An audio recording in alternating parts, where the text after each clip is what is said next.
Howdy folks, welcome back to Choppersrustycustoms. Well, we're on step 3 of the rusting process that I'm going to show you all how to do. This stage we're working with the Terracotta. We'll be using a dry brush for dry brushing. And then I made this to help me work on my dry brushing. It's just piece board, couple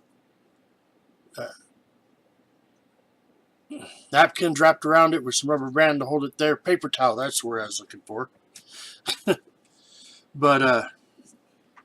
And I was talking last week about doing as many layers as you thought you needed to get it to where you wanted it to be for texture wise.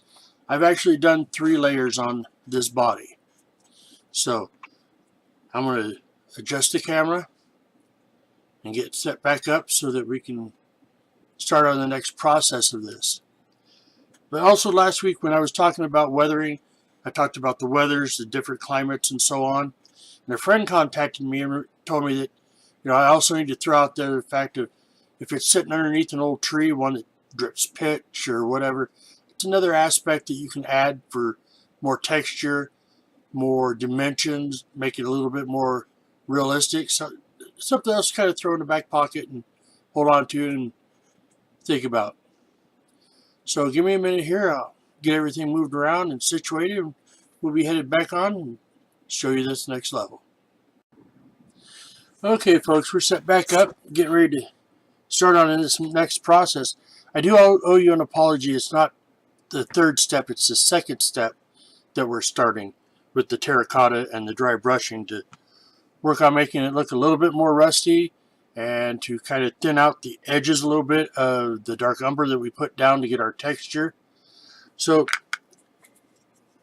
like last time, we went through and we put our texturing on. So now we're going to get a little bit of terracotta and we're just going to start bringing it along. So we're starting to clean up the edges a little bit. Now I know probably a lot more of you guys are a lot better at dry brushing than I am. I am still working on this. I've been told that I'm using too much paint, so I try and go down on the amount of paint I use, and I end up not having anything there. So we're working on this. So we're just going to go on and work our way,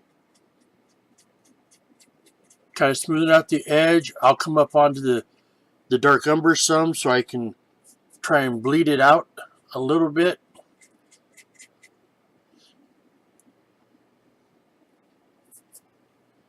And I work around all of it. It might take me 4 or 5 runs at it to get it exactly where I want it to be, how I want it to look. Now see there, I got too much on my brush again. So that'll have to be worked in there so we can start bringing out the rust look. Alright, and again, this is terracotta, fairly cheap acrylic paint that using it like this is going to last you forever.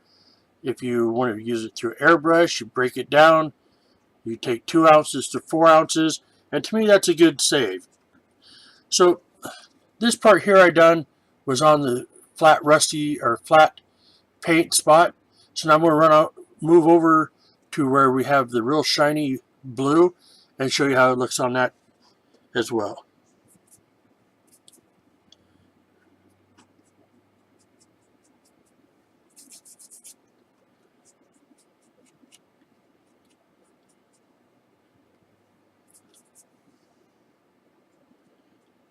And I just do the same thing with this as I do with the flat satin, whatever you're using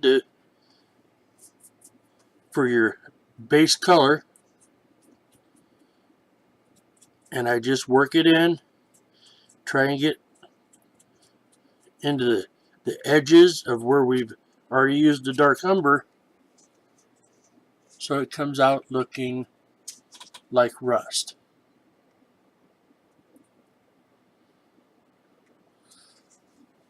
So if you have any questions, you know how to contact me. I'll put a email account down so you can contact me that way. Ask me a question directly on the video after I have it up. You know, if I don't know the answer, I'll try and figure it out for y'all. But trying to keep these kind of short so you don't get bored of watching me do it. And I'm going to close this video out for now, and I'll finish this work before next Friday. So as y'all know, have a good weekend and rest in peace.